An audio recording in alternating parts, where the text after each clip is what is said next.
അപ്പോൾ എല്ലാവർക്കും മാതൃത്വത്തിലേക്ക് സ്വാഗതം. ഞാൻ അച്ചിത. അപ്പോൾ ഞാൻ ഇതുവരെ 2-3 ലോങ് വീഡിയോസൊക്കെ പോസ്റ്റ് ചെയ്തതിൽ എൻ്റെ ഒരു മോർണിംഗ് അല്ലെങ്കിൽ ഉച്ച ടൈമാണുള്ളത്.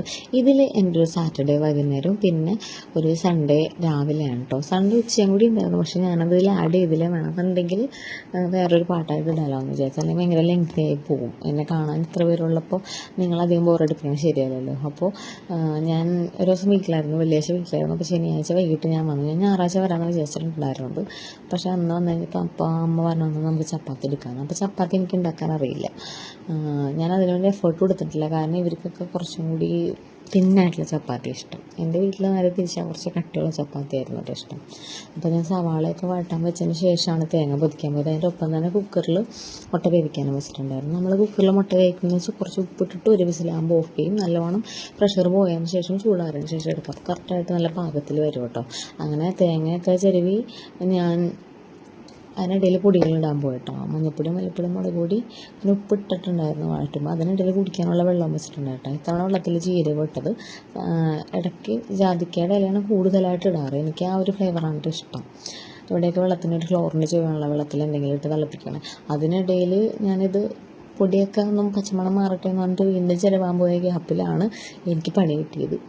അപ്പോൾ അതാകെ കരിഞ്ഞ് പിടിച്ച്, പിന്നെ എൻ്റെ പൊന്നെ ഒന്നും പറയണ്ട, മസാല മൊത്തം കരിഞ്ഞ്. അപ്പോൾ ഞാൻ തക്കാളി ഒക്കെ ഉണ്ടാകുന്ന വിചാരിച്ചു, കുറച്ച് സോസ് വയ്ക്കാമെന്ന് മാത്രം വിചാരിച്ചിട്ടുണ്ടായിരുന്നു. പിന്നെ ആ ഒരു കരിച്ചൽ ചുവ പോവാന്നറിയാനായിട്ട് തക്കാളി ഇട്ട് നല്ലോണം വെന്തുടഞ്ഞ് വന്നതിന് ശേഷം അപ്പോൾ രണ്ടാം പാൽ ഒഴിച്ച് കുറച്ച് വെള്ളം ഒഴിച്ചിട്ട് ഒന്നുകൂടി ഇതാക്കിയതിന് ശേഷമാണ് രണ്ടാം പാൽ ഒഴിച്ചത്. അത് കഴിഞ്ഞിട്ടൊന്ന് കുറുകി വന്നപ്പോൾ ഫസ്റ്റ് പാൽ ഒഴിച്ചതിന് ശേഷം പിന്നെ ഞാൻ കോഴിമുട്ടയുടെ ചൂട് ഫുള്ളായിട്ട് മാറിയതിന് ശേഷം ഒരു 4 വര ഇട്ടിട്ട് വരഞ്ഞിട്ടാണ് ഞാൻ പിന്നെ അതിലിട്ട് ഒന്നതാക്കിയത്. അപ്പോൾ ഏകദേശം നമ്മുടെ കറി റെഡിയായി. പിന്നെ ഞാൻ വിചാരിച്ചു വെള്ളം ചൂടാക്കി വെക്കാമെന്ന്, ചപ്പാത്തി കുഴക്കാനുള്ളത്.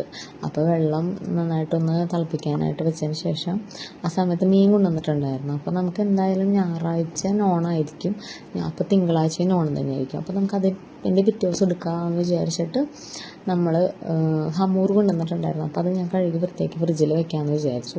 പിന്നെ ആ സമയത്ത് അമ്മ വന്നു. അപ്പോൾ അമ്മ വന്നപ്പോൾ നമ്മൾ പിന്നെ ചപ്പാത്തി ഉണ്ടാക്കാൻ നിന്നു. എൻ്റെ അമ്മയമ്മ വേഗം ഭയങ്കര സ്പീഡിൽ ചപ്പാത്തി ഉണ്ടാക്കും കേട്ടോ.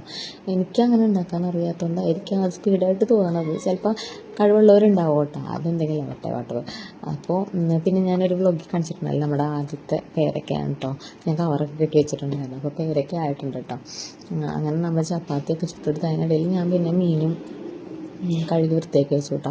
ഈ ചപ്പാത്തി ഇപ്പോൾ ദോശക്കല്ലില്ല ചൂടണം. ആദ്യം വേറൊരു പാൻ ഉണ്ടായിരുന്നു. ഇപ്പോൾ ദോശ പിടിക്കണ കാരണം അതിലിപ്പോൾ നമ്മൾ ചപ്പാത്തി ചൂടണം കേട്ടോ. അങ്ങനെ ഹമൂറൊക്കെ കഴുകി വെച്ചതിന് ശേഷം ഞങ്ങൾ കഴിച്ച് കിടന്നു.